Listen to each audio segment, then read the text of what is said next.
నమస్తే mood of ఆంధ్రకు స్వాగతం. Tadipatri municipal chairman జేసీ ప్రభాకర్ రెడ్డి గారు చాలా చిత్రమైన రాజకీయ నాయకుడు. బోలా మనిషి, మనసులో ఏది దాచుకోరు.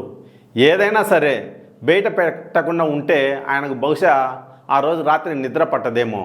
అది టీడీపీ ప్రభుత్వానికి వ్యతిరేకంగా ఉన్నా కూడా మాట్లాడుతుంటారు.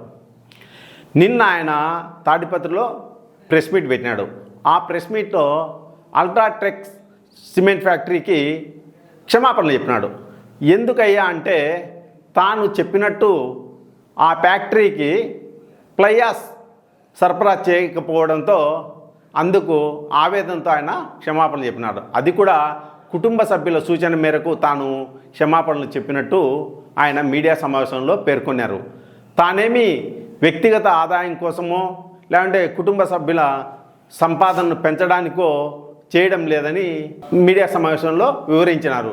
కొందరు అంటున్నారు, మా ఫ్యామిలీ ఏదో ఆదాయమే లేదు, అసలు ఇప్పుడేదో షావుకారులము కావడానికి డబ్బు దండుకోవడానికి ప్లయాస్ను సిమెంట్ ఫ్యాక్టరీకి తరలించడానికే గొడవ పడుతున్నారు అని ఆయన మీడియా సమావేశంలో ప్రస్తావించినారు.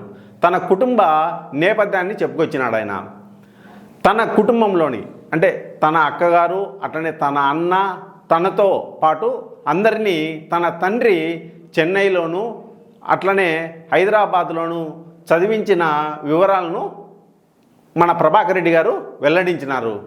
తాము ఎప్పుడో ధనవంతులమని కొత్తగా ఇప్పుడు డబ్బు కోసము వెంపర్లాడాల్సిన అవసరం లేదని ఆయన చెప్పినారు.